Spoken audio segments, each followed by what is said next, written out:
I know that you are an incredible singer, and I was just complimenting you backstage. And I wanted to know if you find it more difficult to sing in this type of weather. Interesting. I don't know. I've never thought about that. So I've written music and played guitar and sang for almost 20 years now, but just as a hobby. I've always kept that part of my life as a hobby. And so in my living room, I have my piano and my guitars, and so when I'm writing and directing now. I just kind of rotate and I go over there and I play and I sing. And right now I'm really into playing covers, which I never was before. I always wrote my own music, but now I'm playing covers. Is there a song that you would like to cover that you haven't covered yet?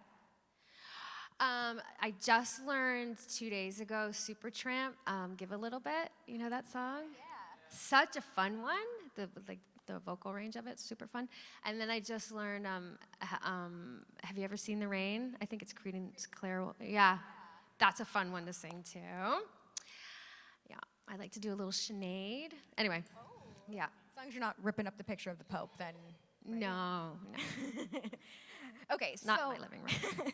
Also, you mentioned you're directing. Are you working on anything currently? I am. So I did Flashpoint maybe. Yeah. Oh, thanks. Flashpoint ended in 2012, and at that time I decided I really wanted to write and direct. So I made the transition into doing 3 short films, which you can see online if you go to amyjojohnson.com. All my short films are on there. And then I made my first feature film 4 years ago. It's called The Space Between. And a lot of the cast from Flashpoint is in that film, and it's a heartfelt comedy. And I wrote it, directed it, and I'm in that movie. And you can watch it on iTunes or Amazon or wherever. And then last year, I directed my second feature film. It's called Tammy's Always Dying, and it stars Felicity Huffman. Yeah, so she's really good in it. She's a very intense lady. She's really good. She's gone through a lot lately. But we'll see. So hopefully the movie comes out next year. But she's incredible in the movie. It's about this woman who threatens to jump off a bridge once a month to keep her daughter tethered to the town that they live in. It's a very dark, heavy sort of comedy. Comedy, okay, sure. It's a dark comedy. Not slapsticky at all. It's an indie drama comedy. Yeah, and so that just was at the TIFF, Toronto International Film Festival. That must be like so exhilarating. It was premiered there. Yeah, it was pretty exciting. And then hopefully I will probably do some more festivals in the spring, and then hopefully it'll be out and about next summer. So you mentioned The Space Between. Was it difficult to direct yourself? Is that an odd question? I mean, I'm not really sure how that works. Yeah, so I did that with all 3 short films and The Space Between. It was challenging. I did love it. It's exhausting more than I would say difficult. It was very exhausting. So with Tammy's Always Dying, I'm not in that film. I just directed it. My friend Joanne, who's at the table with me, if you guys come to my table after, she's actually the writer of the film.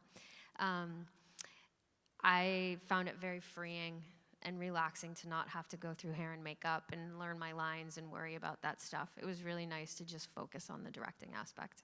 Well, when you were, okay, of course, we have to mention the Power Rangers. When you were on the Power Rangers, was it difficult to learn lines, or did you have a specific method?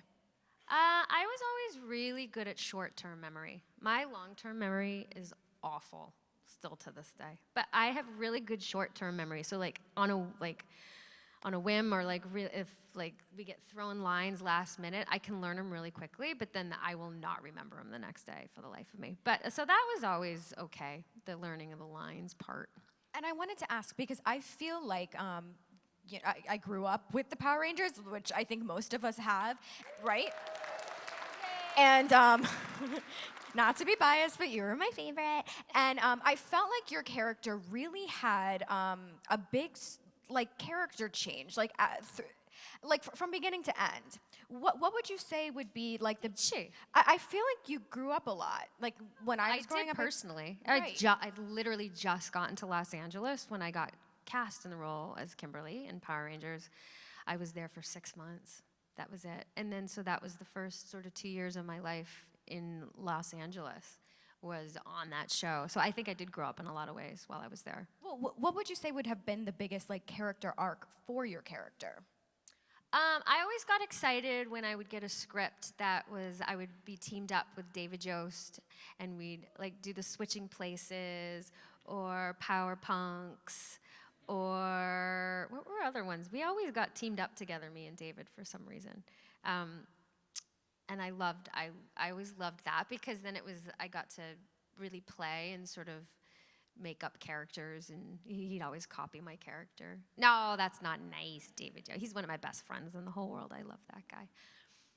I love the fact that, like, David Yost, we've had him at a lot of conventions, and same with the Green Ranger, JDF. I was wondering, like, if you have any, like, maybe stories about them that you could share with us.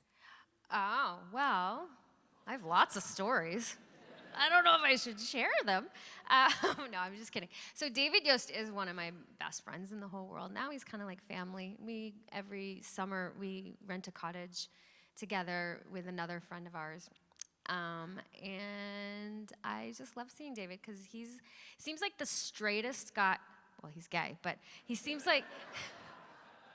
But he seems like, this like really straight-laced type of person, but he's the silliest person I know. Is he really? He gets so silly with me. We have a lot of fun. We like to go live on Instagram and stuff and be really weird. Is he like a prankster kind of silly? No, he's he's not a prankster. He's just silly. He'll just go there. Like, I'll get really silly, and he'll just play along and get really silly.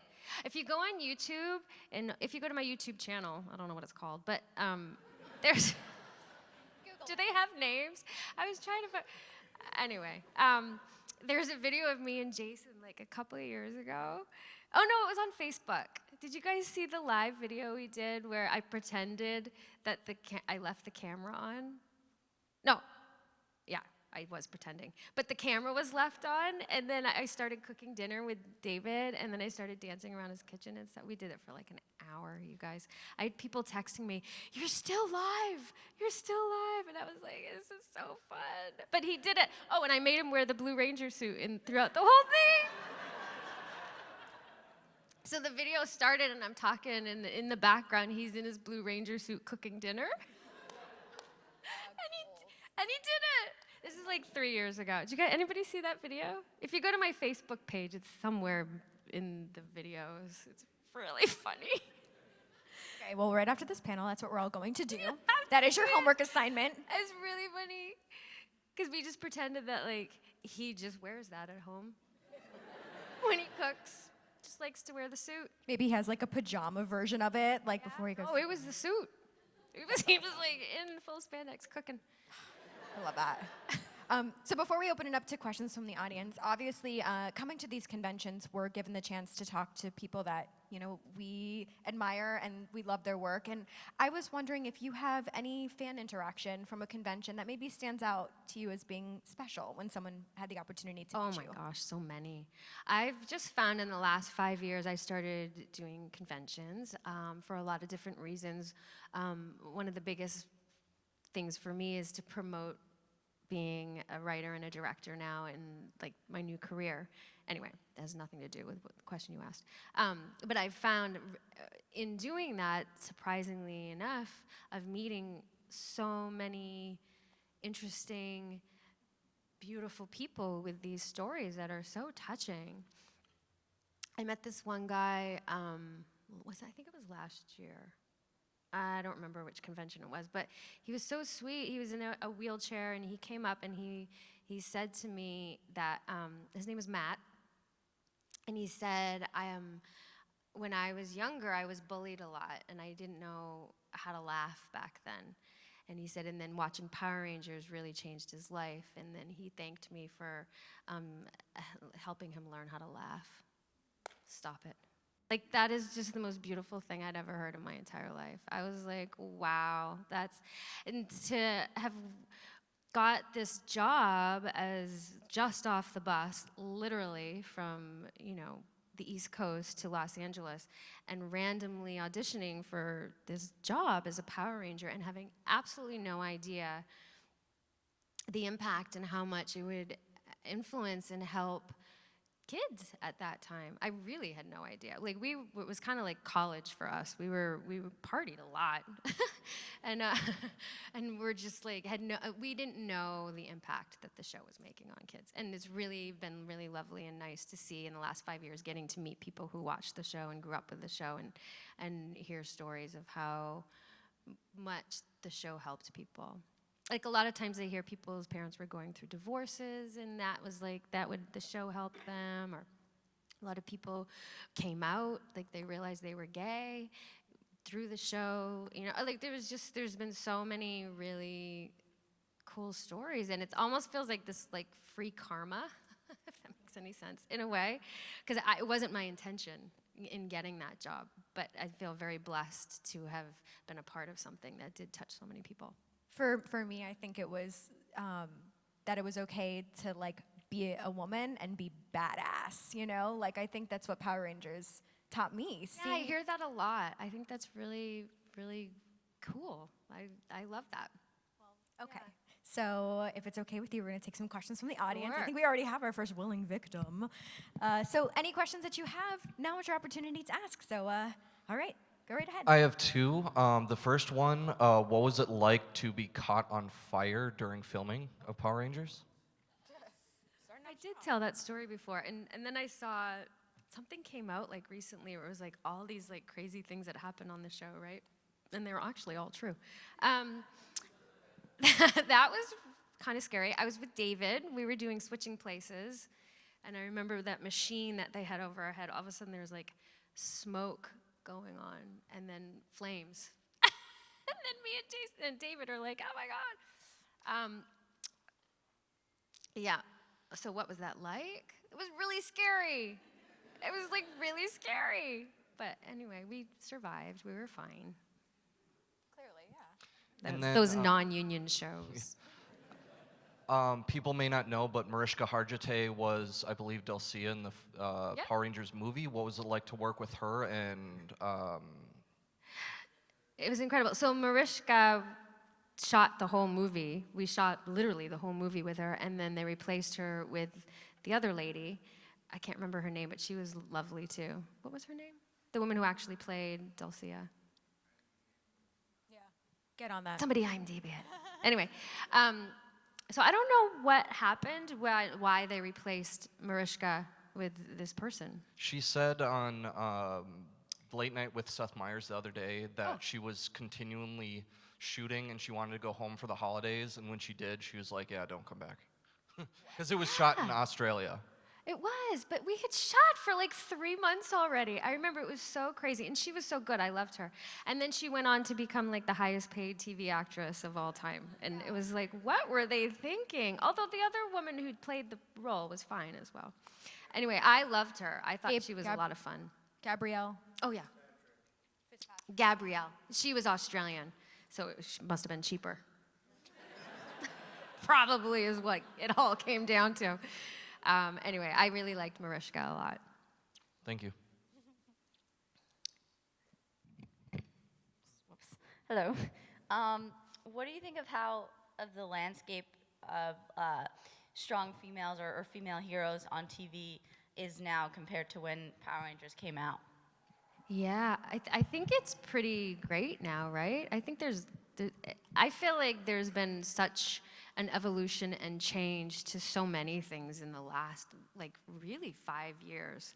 Even more so, but in the last 5 years, after the whole Me Too movement, I was thinking about this the other day. Like, there's a complete shift for the most part, in the energy of a lot of things. I think, I feel. Back in the day, what was Power Rangers 27 years ago? Oh God, so long ago. What's happening over there?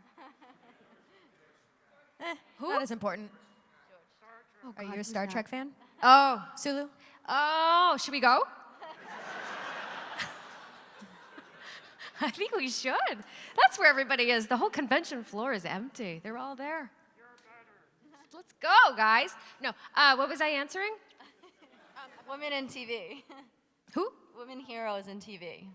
Oh, yeah. So, all right. So 27 years ago. What other shows had, well, there was always Wonder Woman, right? And there was, Xena. Xena came after you. She wore that hot, sexy outfit.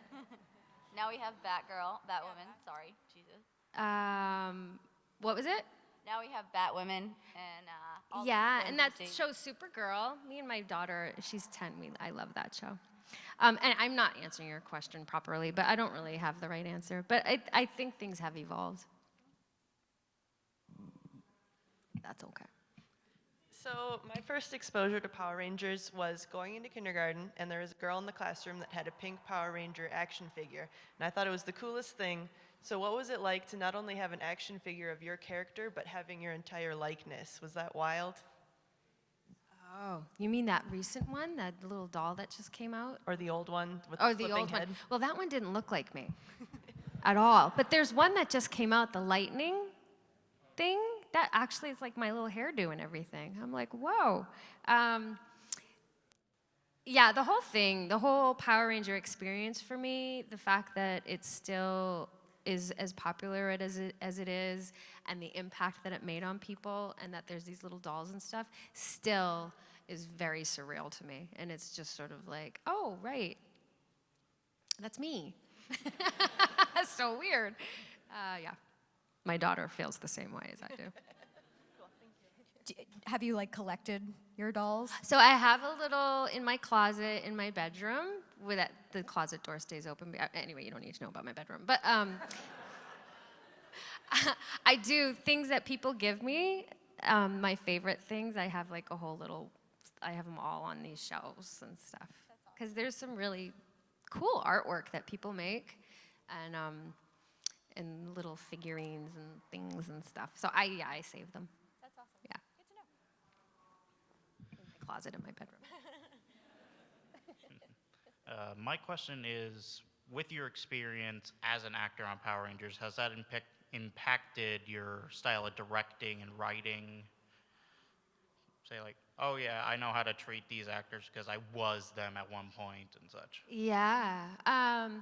So I did Power Rangers, and then I went on and did a couple movies of the week. I did another series called Felicity, and then another series called The Division, and then Flashpoint. So I feel like I was really lucky with some longevity and just kept sort of working throughout the entire time I wanted to be an actress.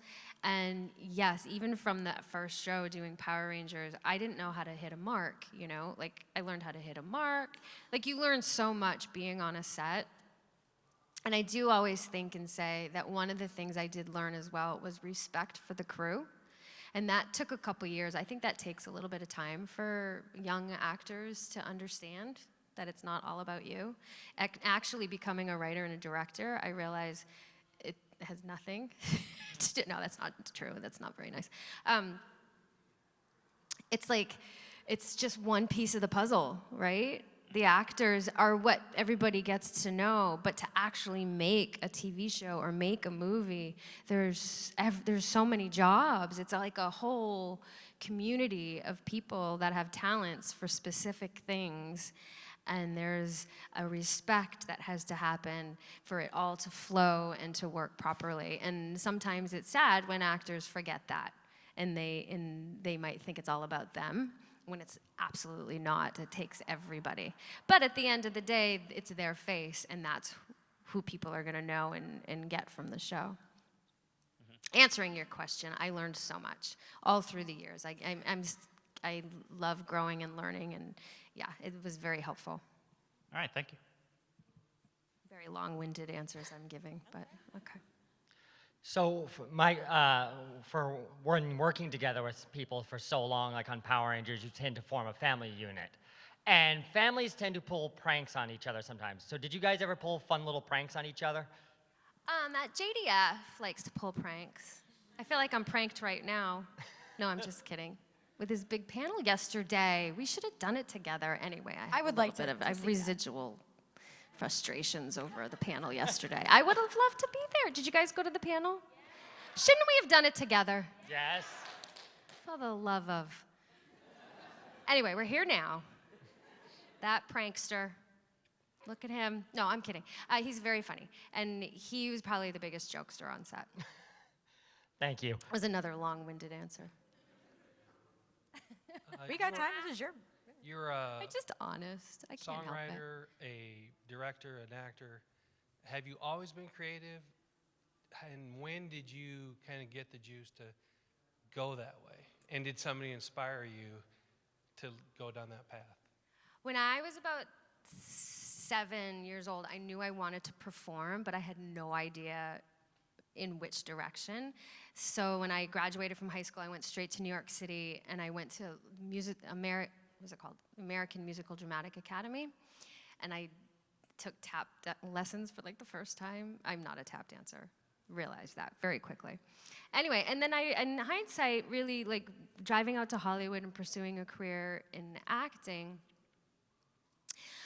came from a drive of looking for some sort of creative thing that I wanted to do. And it never fully fulfilled me, actually. I was never super happy. I think I found myself to be a very insecure actor, because it's a painful occupation, actually, in a lot of ways, and you're constantly comparing yourself, and there's just so much pressure with it that when I actually left LA and the Hollywood scene when I turned 35 and moved my life to Montreal.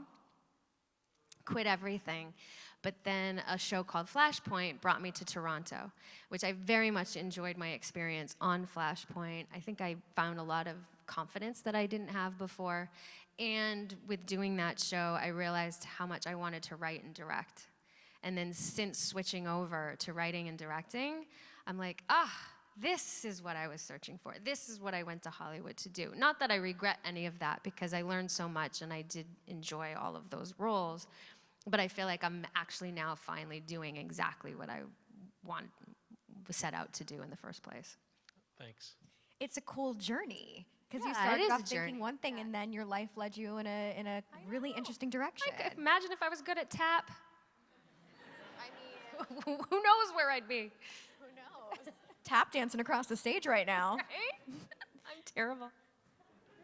Hi, I am a gay man also, and I read an article about David Yost, how he was bullied on the set of Power Rangers. I'm just wondering if he ever reached out to his castmates for like support because of his sexuality, or... You know, I can't really speak for that. I do know that he was a very private person with a lot of that stuff, and I think struggled a lot without anybody really knowing.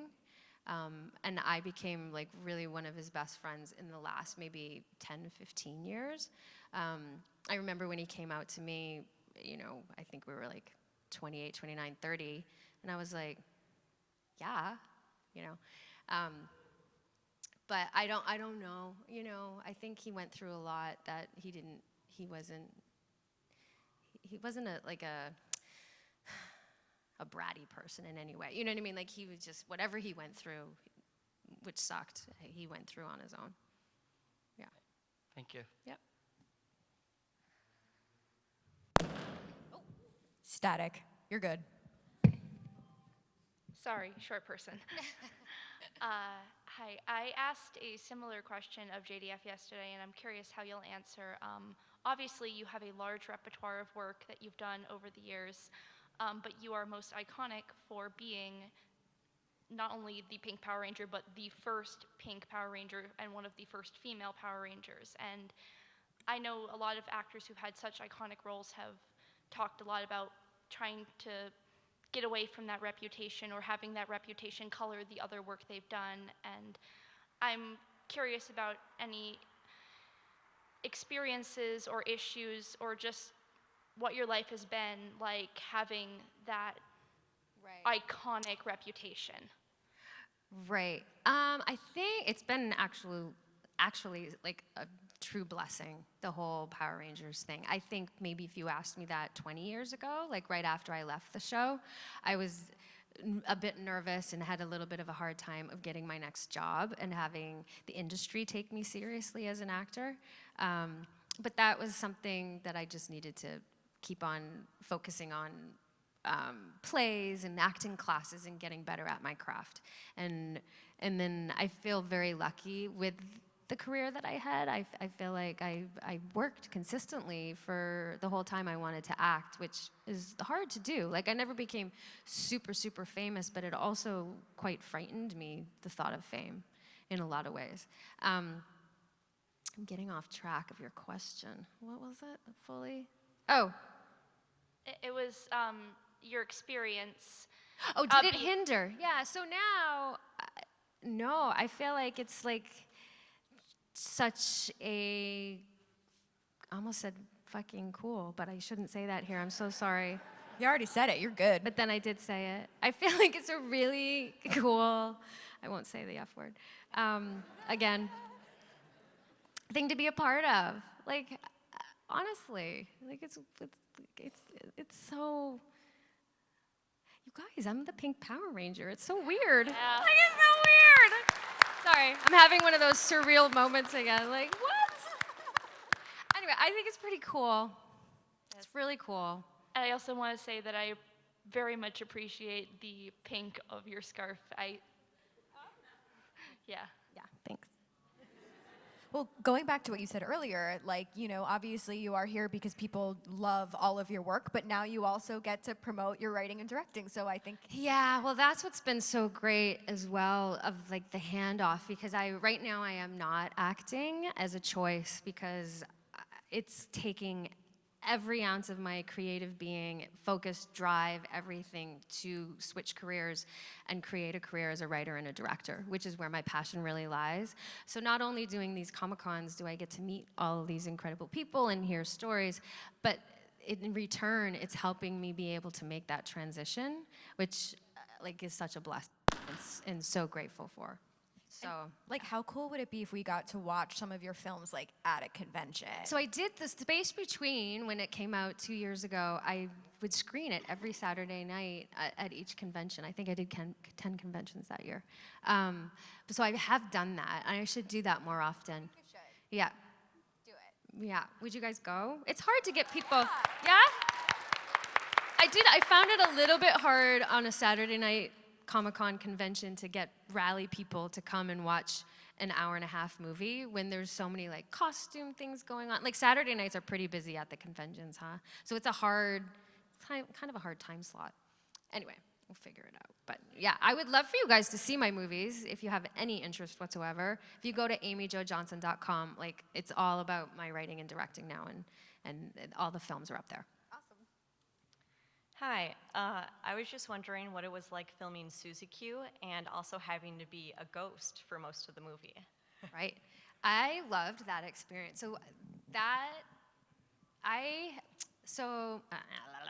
We finished filming the Power Rangers series, movie in Australia, and I went to Shuki Levy, who is one of the main producers on the show with Haim, and I said, I think I'm done and I'm ready to move on to other things. Can I leave the show? I think I had done like 140 episodes or something. And he said, yes, but I need to, can I do like maybe, I don't know, it was like 7 or 8 more episodes to write my character out? And then also, at the same time, he's like, and will you go and do this movie called Suzy Q that he had just written with his wife at the time? And I was like, sure. And he gave me a Gibson guitar. It was like the best exit from a TV series ever. It was really great. So we shot that in Vancouver, and it was a really amazing experience to have to carry a whole movie, which is a whole other can of worms, a whole other endeavor than being in an ensemble cast like Power Rangers, where everything is shared and the screen time is shared. So it was a huge challenge for me, but I loved it. And I really wish that they would put that movie on, well, not DVD anymore, but like on digital or something, like make it available. Wouldn't that be cool? Yeah, that'd be awesome. I don't know. I don't even know who owns it. It wasn't even really a Disney movie. It was a Saban movie, but they played it on the Disney Channel. So anyway. Thank you. Yeah. Do you still have the guitar? Oh, I do. It's in my living room. It's my favorite guitar. When I left Felicity, the same thing sort of happened for different reasons. I asked to leave that show, and I got a parting gift of this beautiful Guild guitar, and everybody signed it on the whole crew and cast and everything. So I collect guitars as I leave shows. Like nice guitars. Really beautiful guitars, yeah. Before I ask my question, I just want to say, sorry. Thank you for coming to the convention. It's been really awesome getting to see you. Yeah. Thanks, guys. Yeah. Friday was my birthday, and it was really awesome. Happy birthday. Thank you. It was really great getting to come here and see you and a lot of other people, and it's really amazing because you were a big part of a lot of our childhoods. So thank you for being so awesome.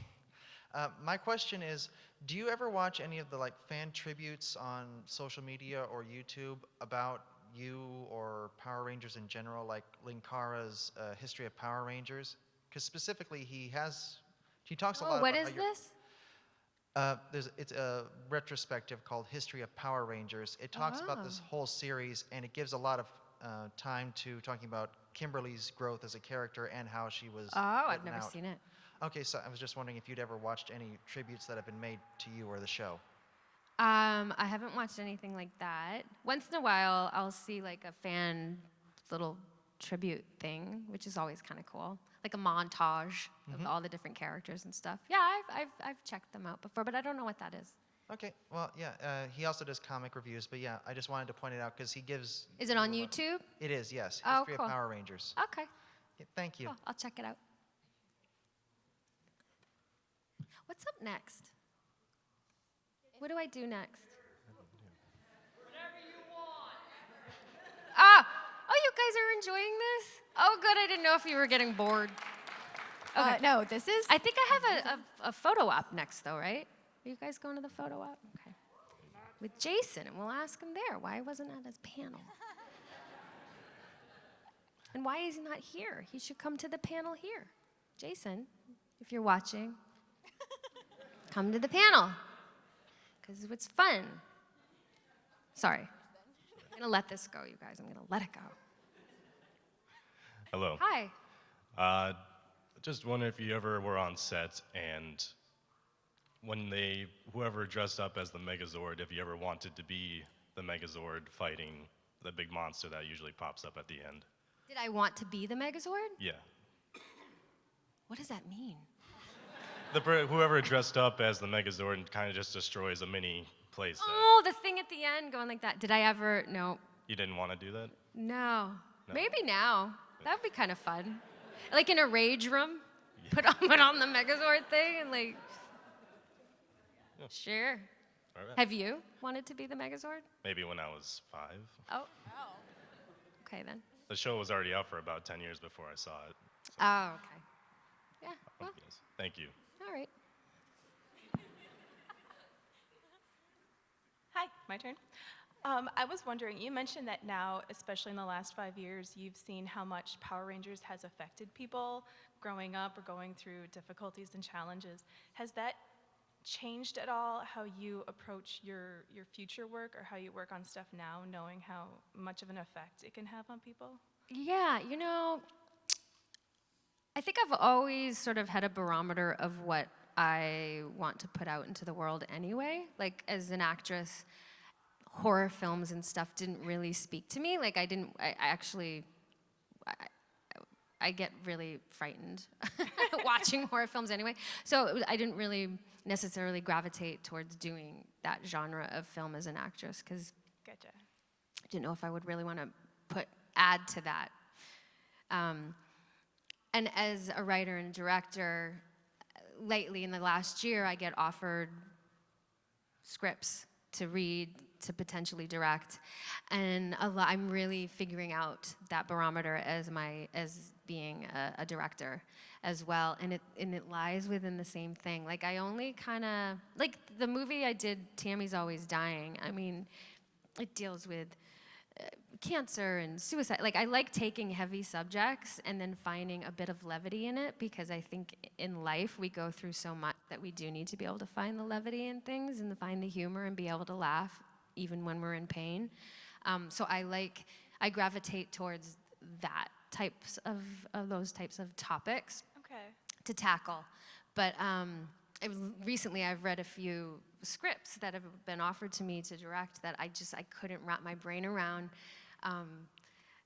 like the horror type of stuff. I just can't. I know you guys like that. Probably some of you like, I can't do it.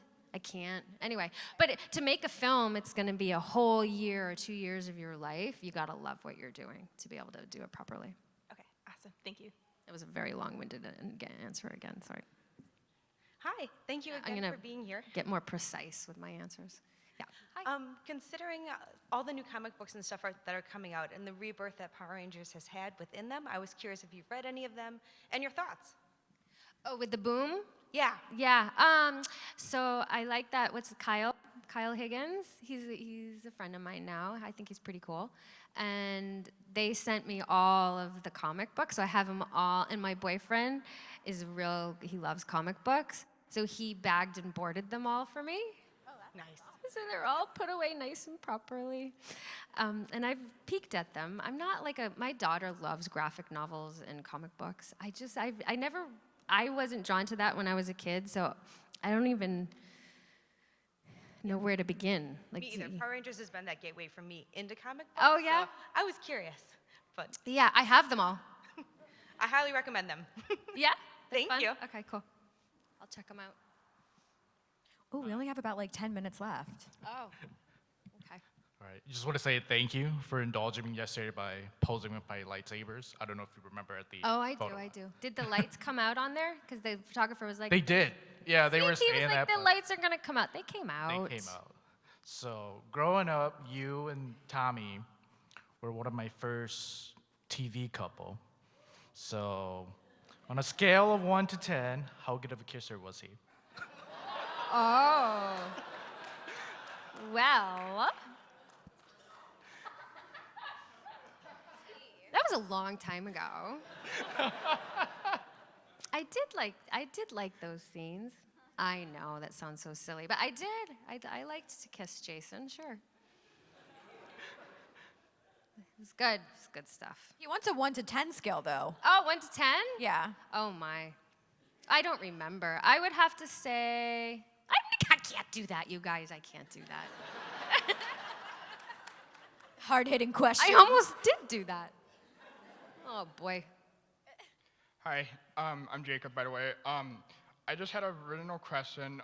From the very first set of doing Mighty Morphin Power Ranger from the first season, what was your favorite memory with Jason David Frank? My favorite memory with Jason, actually, I've told this story before, so I'm sorry if you've heard it, but we were on these like little ATCs out front of the production office filming on them, and Jason was always just such a crazy little guy. He got on his ATC and then just drove away and off and gone and over the hill, and I don't know, but it was really funny, and people were freaking out, and the director, and they were all mad and everything, and then maybe 10 minutes later, you used to see this speck coming back up over the horizon and towards us, and there comes Jason. Thank you so much. I like that memory a lot. Thank you.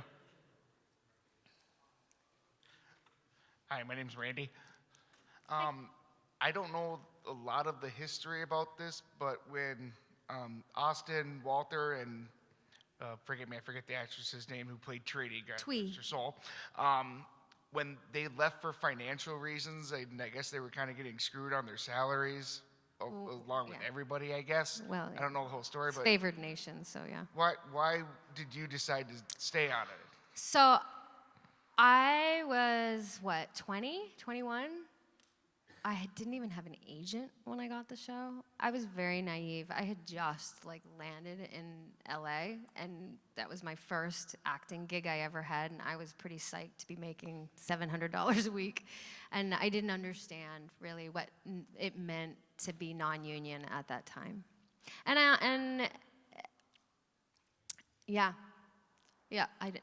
So I didn't, and I don't think if we had all band together, if they would have just replaced us all. Anyway, that's my thought. Look at it. How many are there now? There's like, they just keeps going, guys. It's menudo.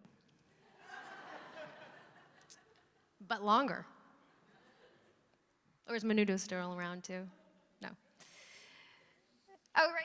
He was part of that. Yeah. Anyway, I don't know if I answered your question. I just was psyched to have a job at the time, so I didn't want to rock any boats. Thank you. Can you hold it closer? Hey, Amy. Hi, where are you? Good. Oh, hi. Hi. Yes, I'm short. Me too. So I was wondering from the original series, if you remember, when the original actress of Trini passed away, if that affected you and the remaining cast, and if so, how did you guys mourn her in your own ways? Oh, yeah, I think, what year was that she passed? I was off the show for about maybe 5 years. Maybe I was like 28, 29. Anyway, maybe like 3 or 4 years. So I remember, I think it was Walter who called me to tell me that happened. And then it was very surreal, and it was a shock. And me and David Yost went together down to her funeral. And yeah, it really sucked. She was like a cool person with a lot of spunk and a lot of personality. And she did things in her own way. And it's interesting. Sometimes I think I have another really dear friend who passed away around that time too. And it's like, God, as life goes on, it's like, what would her career have been? Would she be at these conventions? Would she have, like, she had gone on and done a couple more films right after. Wasn't she she was in, what movie was that? Does anybody know? Yeah, she was in Crow 2, and I know she was very focused on her acting, and yeah, sometimes it just sucks, huh? But anyway, I missed her a lot, yeah. So I've gotten into Canadian TV a lot lately, Winona Earp and Working Moms. So I'm wondering, since you've done both U.S. and Canadian TV, off-screen or behind the scenes, is there things that stand out that sort of differentiates those experiences, like what Canada's doing with shows and what U.S. is? Yeah. Oh God, there's a lot of answers to that question. But to keep it simple, all I know really for Canadian television, the experience of shooting it is Flashpoint. And it was truly one of my favorite experiences on a set, from the crew to the cast to the entire show. It was really, I found very nurturing. I was pregnant that first season. I didn't feel any pressure to lose the baby weight really quickly. I felt like as soon as I moved up to Canada, in a lot of ways, I felt like I could just relax a little bit. And I moved from LA and I left because I just wanted to be able to grow old gracefully and not be stressed out about it. It was really one of the big reasons why I was like, I gotta get out of here at turning 35. And I did still feel that. I continue to feel that when I ended up getting a series there. And I do. I love Toronto. I love living there, and I feel like the pressure's off a little bit. Yeah. Thank you. Well, I feel like I need to move to Toronto because you look amazing. So thank you. Yeah. All right, this is gonna be the final question. Well, that's great, because I actually was wondering if I could ask 2 questions. One Sure. for you and one for the audience, actually. Sure. The question I have for you is, what were your thoughts on Naomi Scott's portrayal of Kimberly in the new Power Rangers movie a few years ago? I loved that movie. I thought it was really different than the TV show that I was on, right? And it was, yeah. Oh, you guys liked it too. And it was geared towards a different audience. It was geared more towards the kids that were grown up. So, and that's what it was. And I thought Naomi was great. I thought the whole cast was really good. I did quite enjoy the film. I mean, she's no Amy Jo Johnson. So. Well, let's give her a break. Well, my question for the audience, since this is the last thing, I was wondering if we could give the Star Trek guys next door a run for their money and just give her like the best round of applause for being here in Minnesota. And that's like, sweet. I just want you to know I really appreciate you being here and meeting. Aw, Really a great great time. So I just wanted Shall to we? do that. Yeah, let's. All right.